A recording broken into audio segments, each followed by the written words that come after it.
Today we're discussing why modular software architecture accelerates software accreditation and compliance documentation. So why is it important to move away from monolithic architectures? Software is ever changing. New technologies come and go. Having the ability for your teams to test out new theories and keep what sticks is essential. Monolithic architectures are tightly coupled.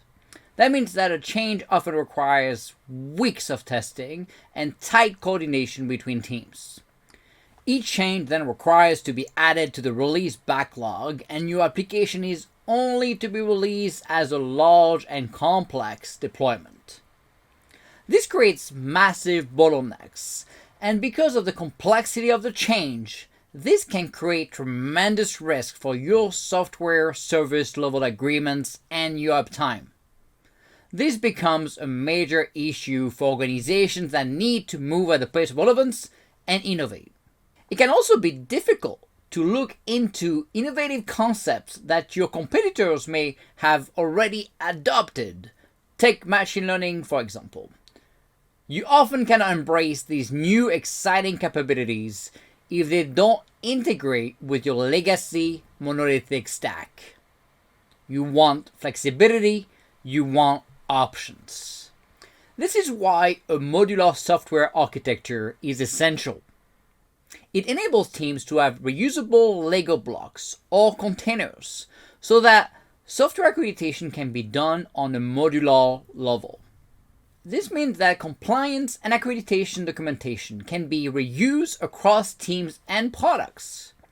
Many teams reuse the same capabilities between open source components as simple as databases to authentication layers and even cybersecurity capabilities. It also streamlines the testing of new capabilities and features. By breaking down application into smaller and dependent components, they can be deployed and managed independently. Software teams can create an architecture that is more resilient, scalable, and secure. Changes can then be made to individual components without having to redeploy the entire application, and components can be tested and debugged in isolation. You need to replace your backend with a new database for one microservice? Not a big deal. You need to share logging and telemetry components across teams to ensure a cohesive visibility of your logs? That's easy. By using containers, it is also easier to identify and address specific security or compliance issues. You have better visibility of your traffic, north, south, east, and west, and you can better track Linux kernel calls and dependencies. Leveraging a service mesh gives you the ability to enforce mutual TLS, but also to see in real time the network flow all the way to layer 7. Tools like KeyLE can give you a visual representation of that traffic in a nice dashboard. This makes it easier to ensure that the application is compliant with relevant regulations and standards, like the NIST cybersecurity framework. Additionally, you can actually document the NIST 800-53 controls and their mapping on a per container basis. In fact, a new project started in partnership with NIST, the Linux Foundation, and commercial companies like Security Compass that are now working on an open source project called OSCAR, the Open Secure Software Component Requirements. It's a project and its goal is to provide a repository of NIST OSCAR files with the added NIST control mapping, leveraging this new concept for commercial applications and open source containers as well. Containers provide a lightweight, isolated environment for applications to run in, and Kubernetes provide an orchestration layer with baked-in security that allows the deployment, enforcement, scaling, and management of these Lego blocks. However, there are some pitfalls to consider when moving to a modular architecture. For example, it can be difficult to ensure that all of the components of the system are working well with each other.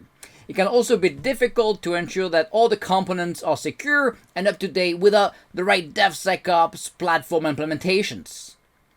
Often teams are allowed to pick whatever tech stack works for their mission with total flexibility, which is great, but this can also have negative impact on future tech debt support, and cybersecurity and asset management as well.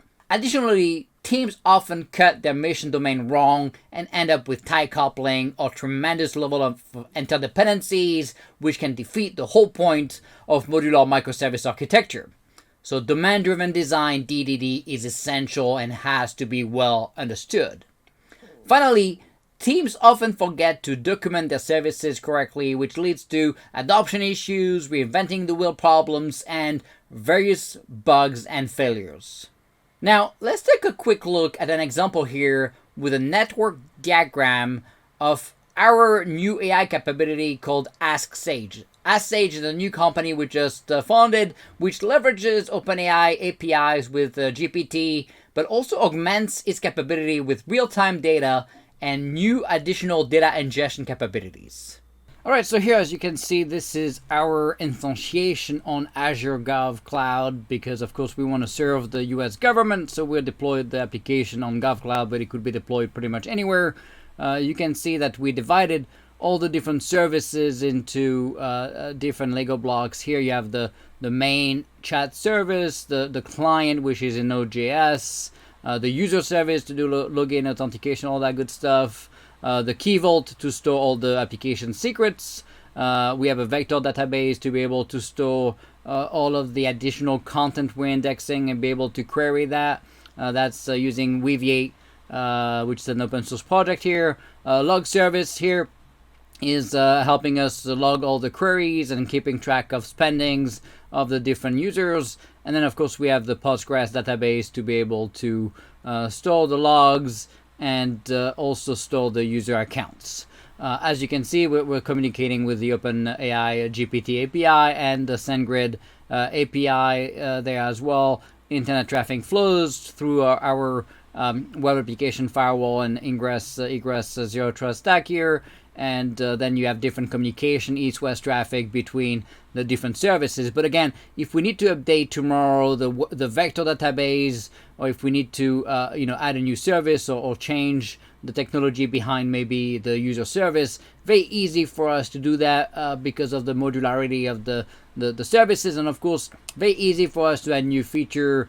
We just added a new capability on the chat side to be able to get a full history of your discussions with the AI Sage, and so now that is stored in the user service into the Postgres database, but we didn't have to update the Monolithic system to be able to do that. That's just an example here to show you why being modular gives you flexibility both in your runtime and also giving you ability to update capabilities as needed. There you have it. Modular software architecture is essential to enable teams to move at the pace of relevance and have the necessary flexibility to compete. It enables teams to have reusable Lego blocks so that software accreditation can be done on a modular level. It also makes testing new capabilities and features streamlined. Leverage OSCAL and OSCAR to streamline your documentation process. That being said, there are some pitfalls to consider when moving to a modular architecture, such as ensuring that all the components of the system are cut well, compatible with each other, well documented, and secure. Thanks for watching. Please like and subscribe and click on the little bell to make sure you get notified for our next videos.